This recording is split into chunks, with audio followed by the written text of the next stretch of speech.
네, 안녕하십니까. 더불어민주당 중앙선거대책위원회 가짜뉴스 대응단 5월 22일 목요일 민주파출소 제보 및 주요 대응 현황 브리핑 드리겠습니다. 오늘 함께하신 법률 대응단 김동화 단장님이십니다. 민주파출소 제보 현황 보고 드리겠습니다. 9시 기준으로 2229명이 방문했고 1509건의 제보가 접수되었습니다.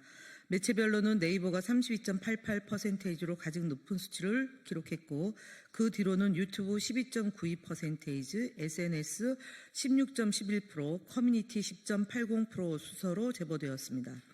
페이스북을 통해 이재명 후보와 대전시의원 사망 사건을 연관짓는 허위사실성 게시물이 유포되고 있다는 제보가 접수되었습니다.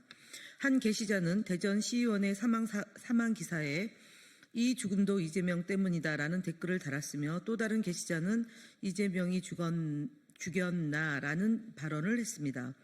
이는 고인의 죽음을 정치적으로 악용하였고 이재명 후보를 악의적으로 악마화하려는 명백한 허위사실에 해당됩니다. 이재명 후보의 공보물이나 선거 포스터 등을 훼손하고 이를 SNS에 인증하는 게시물이 유포되고 있다는 제보도 다수 접수되었습니다. 트위터나 스레드 등 플랫폼을 중심으로 일부 극우 성향 이용자들이 공보물에 비방 문구나 허위 사실을 기입하거나 구멍을 내는 등의 훼손 행위를 하고 이를 재미삼아 인증하는 문화가 확산되고 있는 것으로 보입니다. 더 나아가 선거 벽보를 발로 차는 행위를 영상으로 남기는 등의 사례도 접수되고 있으며 실제 선거 벽보 훼손 사건도 전국적으로 발생하고 있는 상황입니다.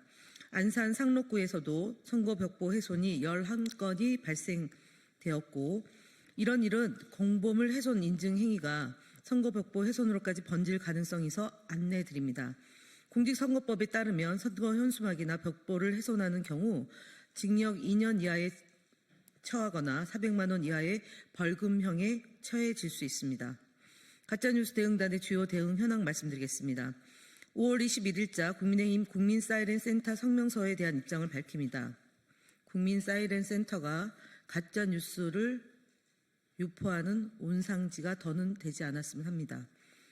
김혜경 씨가 2017년 유튜브에서 후보 배우자 토론을 제안했다며 지금 입장을 밝히라는 주장에 입장문을 발표했습니다.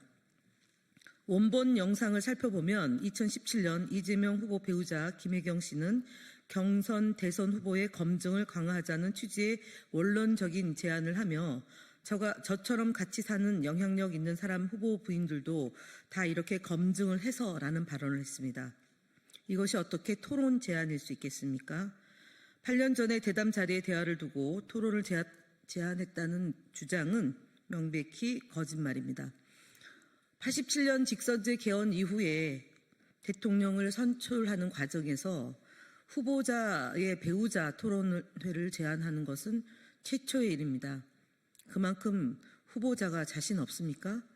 경제 토론회가 너무 평가가 안 좋았나 봅니다. 후보자 배우자 토론회 제안은 실패한 공작입니다. 선거방송심의위원회의 무책임하고 일방적인 태도를 강력히 규탄합니다. 어제 5월 21일 제21대 대통령 선거 제3차 선거방송심의위원회가 열렸습니다. 회의 안건으로 올라간 방송심의 건수는 총 8건이었고 이 중 한 건이 5월 2일 TV조선 뉴스9에서 더불어민주당 의원총회 관련 내용으로 허위 사실을 유포하여 민주당이 심의 신청을 요청했습니다. 이 사안은 선거와 무관하다는 취지로 각하 결정하였습니다. 지난 4월 30일에 열린 2025년 상반기 재보궐선거 제2차 선거방송심의위원회와 유사한 상황이 벌어졌습니다. 이날 선거방송심의위원회는 4월 30일 합병 심의된 105건을 선거방송심의 대상이 아니라 판단하여 모두 각하한 바 있습니다. 제21대 대통령 선거 기간에 따라 선거방송심의위원회가 구성되어 회의가 정기적으로 열리고 있고 해당 심의 신청 내용이 해당 기간에 선거와 관련된 상황임에도 선거와 무관하다며 각하한 것은 납득하기 어렵습니다. 또한 선거 기간임에도 심의위원회를 고작 3번 개최한 것도 이해 불가입니다. 2주가 채 남지 않은 기간입니다. 선거방송심의위원회는 공정하고 엄중한 선거방송을 위해 심의에 최선을 다하고 있는 게 맞는지 업무를 일부러 해태하고 있는 것이 아닌지 의심스럽습니다. 선거방송심의위원회의 무책임하고 일방적인 각하 결정에 깊은 유감을 표합니다. 또 또한 선방심의의 안건 상정 기준에 대한 해명 또한 요청하는 바입니다. 선거방송심의위원회가 남은 기간 동안만큼이라도 정상적인 역할을 수행하기를 강력히 촉구합니다. 선거 기간은 4월 4일 이후부터 선거 기간에 돌입됐다는 것은 선거관리위원회에서 발표한 내용이고 선방심의는 그에 기초해서 심의를 해야 합니다. 이를 하지 않으려면 차라리 사퇴하십시오. 여론조사 오차 범위 관련 왜곡 보도에 대한 인터넷 보도 심의위원회에 이의 신청 제기하겠습니다. 언론이 여론조사 결과를 인용 보도할 때는 오차 범위 내에 수치를 단정적으로 서열해야 해서는 안 됩니다. 지역별 지지율 보도에서도 지역별 표본수에 따른 오차 범위를 정확히 반영해야 됩니다. 5월 21일자 파이낸셜 뉴스, 펜앤마이크, KPI 뉴스 등에서 보도한 여론조사 기사들이 이런 점을 간과하고 있다는 점을 말씀드리겠습니다. 해당 보도들은 지역별로 통계적 의미가 불분명한 수치 차이로 인해 마치 확정적인 순위가 있는 것처럼 보도하였고, 이는 여론조사의 본래 취지를 훼손하고 유권자의 판단을 흐릴 우려가 큽니다. 이에 해당 보도물에 대해서는 인터넷 선거보도심의위원회에 이 신청을 제기하였고, 언론사들이 향후 지역별 여론조사 결과를 보도할 때 더 예민하고 정확한 접근을 해줄 것을 당부드립니다.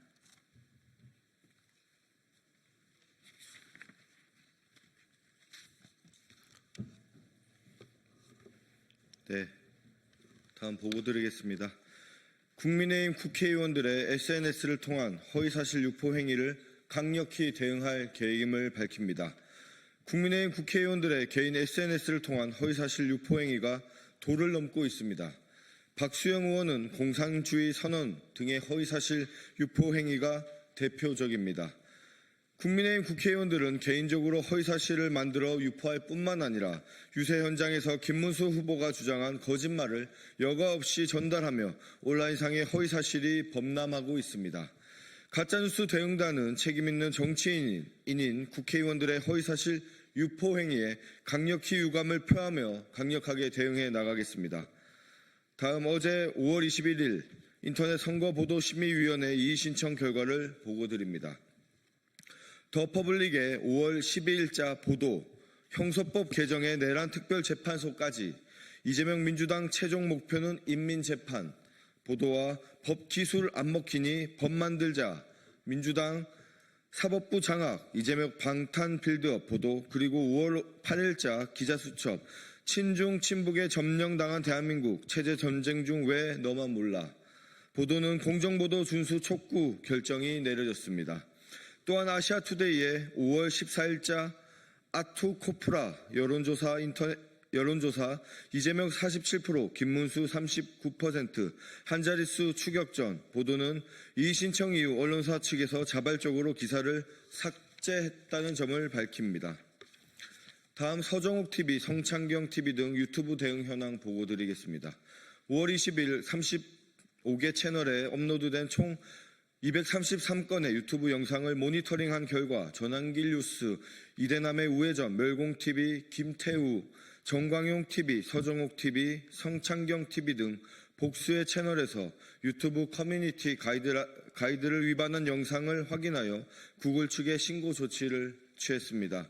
특히 서정옥TV의 김용태 위원장의 제안, 두 여사 토론 청렴하고 강단 있는 설랑령 여사 앞에 김혜경은 속수무책 영상은 김혜경 여사에 대한 허위사실을 유포하고 있었으며, 성창경TV의 전국의 550개 현수막 투하 충격 내용 영상은 이재명 후보를 전과 오범이라 단정적으로 표현하여 허위사실을 유포하였습니다. 또한 전환길 뉴스 채널의 라이브 눈물나는 법카 논란 종결 영상은 이재명 후보의 지지율이 50% 이상이라는 여론조사 결과를 모두 조작이라고 허위 주장을 하였습니다. 해당 영상 모두 공직선거법 위반 혐의로 중앙선거관리위원회에 추가적으로 신고했다는 점을 말씀드립니다. 다음 국민의힘 거짓말 시리즈 110번째입니다. 국민의힘은 5월 21일 정성욱 청년 대변인 논평을 통해 이재명 후보의 교육 정책 공약과 관련하여 교실을 다시 이념 주입의 장으로 만들고 있습니다. 교실은 배움의 공간이지 이 후보의 진영 논리 실험장이 아닙니다. 라고 주장했습니다.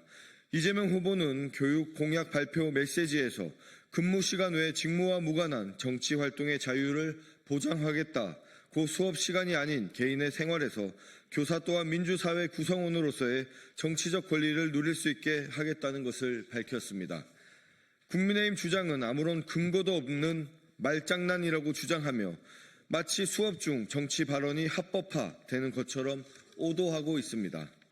이미 교육계에서는 학생은 만 16세부터 정당 가입이 가능하고 18세에 피선거권도 가지게 되는데 교사는 개인 SNS 활동도 제약받는 등 정치적 활동 제약이 과도하다는 문제 제기가 계속되고 있습니다. 이는 헌법이 보장하는 시민권의 본질을 훼손하는 것이기도 하며 교사의 정치 기본권의 박탈은 교육 정책 결정 과정에서 교사의 배제로 이어져 왔다는 주장 또한 존재합니다. 정치적 중립은 학교 안 교육 활동 중에 적용되는 것은 당연합니다. 하지만 학교 밖에서는 교사 역시 평범한 시민으로서 정치적 의사를 표현하고 정책 결정에 참여할 수 있어야 합니다. 공약에도 없는 내용으로 진실을 왜곡하며 거짓말하는 것은 명백한 허위사실 유포 행위라는 것을 밝힙니다. 다음 국민의힘 대선 후보 김문수 거짓말 시리즈 12번째입니다. 5월 21일 윤석열 전 대통령은 주요 선거 결과가 조작되었다고 주장하는 부정선거론 주장 영화를 관람하였습니다. 대통령 선거를 10여일 앞두고 대한민국 선거 시스템을 또다시 부정하는 태도를 보인 것입니다. 이를 두고 김문수 후보는 부정선거 의혹을 일소하겠다라며 부정선거론이 실제하는 것처럼 이야기하였습니다.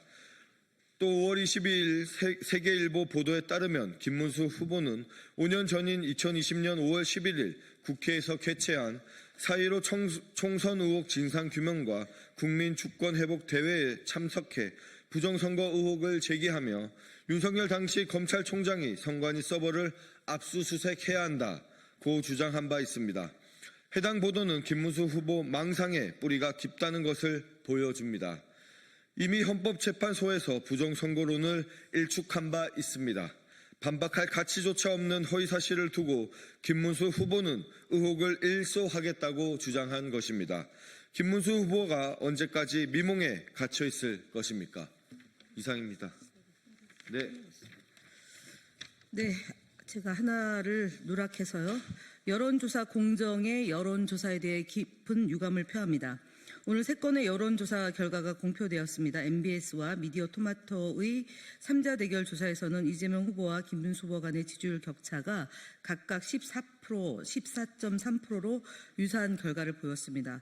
반면 여론조사 공정이 발표한 조사에서는 두 후보자 격차가 3.2%로 급격히 좁혀진 것으로 나타났습니다. 여론조사 공정은 표본 집단 임의 조작이 용이한 RDD, ARS 100% 여론조사 방식을 사용하고 있으며 이러한 방식으로 도출된 결과가 다른 여론조사와 현저히 다르게 나타난다는 것은 신빙성이 낮은 점으로 의심될 수밖에 없다는 점을 말씀드리겠습니다. 이전에 나타났던 여론조사에 공정하지 못한 결과를 가지고 극우 세력의 결집을 목적으로 했던 여론조작 행태가 아닌지 강하게 의심한다는 점을 말씀드리겠습니다. 이상 마치겠습니다.